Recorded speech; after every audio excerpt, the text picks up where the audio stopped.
If you want to become a better runner, begin by running better. The truth is, by the time most of us enter our 30s, our bodies have forgotten how to run efficiently.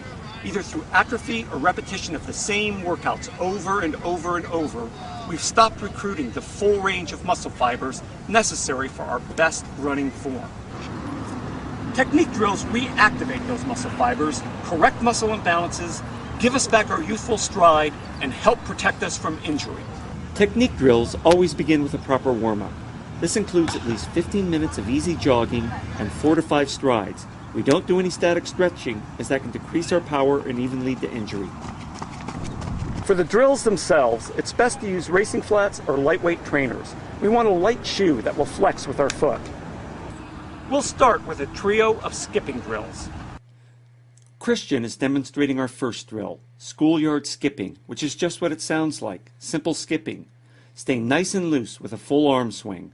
In technique drills, we often exaggerate running movements as a way of training our bodies through the full range of motion. Also, remember that we move our arm in sync with our opposite leg. When we haven't skipped for a while, there's a tendency to work the arm and leg on the same side. Don't do that! After 40 to 60 yards of the drill, we jog back to the start line. Then, once there, we start a stride, not a sprint, for the same 40 to 60 yards. This is one of the ways we hardwire our new muscle fiber recruitment into our running form. After finishing our stride, we walk back to the start line. And don't hurry, there is zero benefit to be gained from rushing recovery between drills. Ceci is taking our skipping one better with our second drill, high skipping. This time, instead of just skipping forward, Ceci is driving vertically off her toes, going for some height while simultaneously reaching high with her opposite arm, as if she was trying to touch an overhead tree branch. We land on our takeoff foot, coming back down to our heel before rolling forward, switching feet, and repeating the action. Don't rush this drill. The object is correct execution, not moving forward quickly. Once again, jog back to the start, then follow with another stride. First we did skipping, then high skipping, and now I'll step into the mix myself to demonstrate long skipping. This is not for the beginner. You'll want to have a few sessions under your belt before attempting long skipping. This time the emphasis isn't on height, it's on distance. We spring twice off the same foot, then switch to the opposite foot. The tricky part of this drill is the arm pump while in mid-skip. This helps to realign our bodies for a proper landing.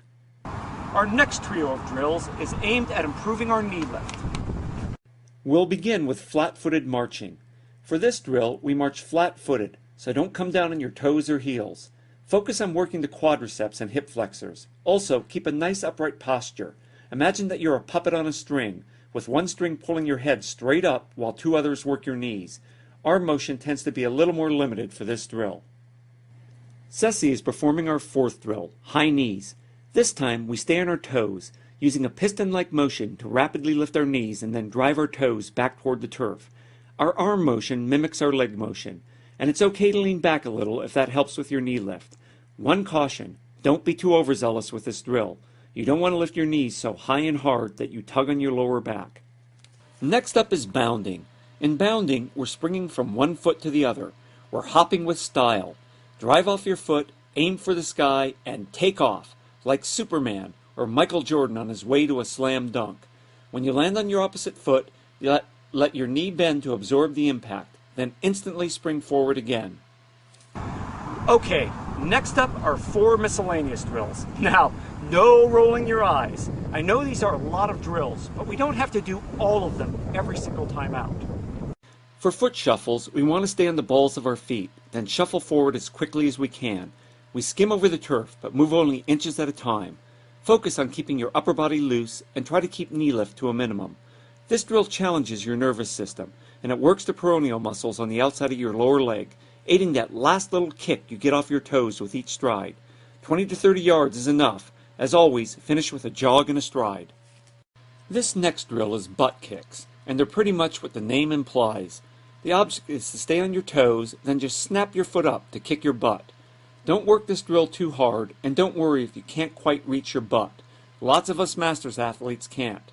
Keep your head up, keep good posture, and focus on the drill, not forward motion. Karaoke is one of those drills that's not for everyone. While it's great for working full range of motion for the hips, it's also too much hip movement for some older runners. Karaoke involves moving laterally while swiveling your hips and swinging your arms across your body. Alternately move one leg behind your body, then bring it across the front, lifting the knee high in the front swivel. Do 20 yards focusing on one leg, then twist 180 degrees and work the opposite for another 20 yards. For the final drill of this session, we're going to do skip kicks.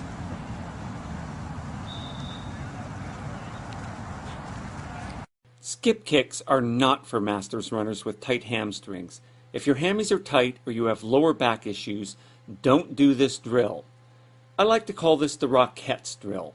Skip and kick, and skip and kick, and skip and kick, and skip and kick. We lift our knee and extend our leg on the skip, then switch legs. And again. When you finish your drills, you aren't finished with your workout. Ready? Let's do it. You'll want to tack on an easy 20 to 50 minute run. Like the strides, this will help to hardwire neuromuscular gains into your normal running stride. And you'll want to do your drills once a week, or at least a couple times a month, during your base training phase. When we were young, we ran and jumped and climbed up trees. We skipped and somersaulted. We played tag and capture the flag and hopscotch. We worked all our muscles, and we became efficient runners without even thinking about it.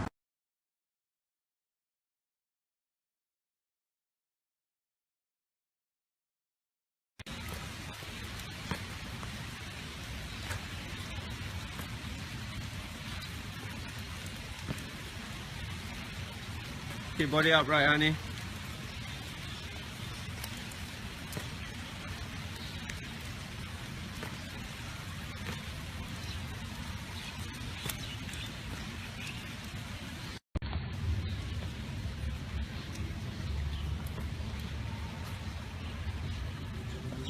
Pause.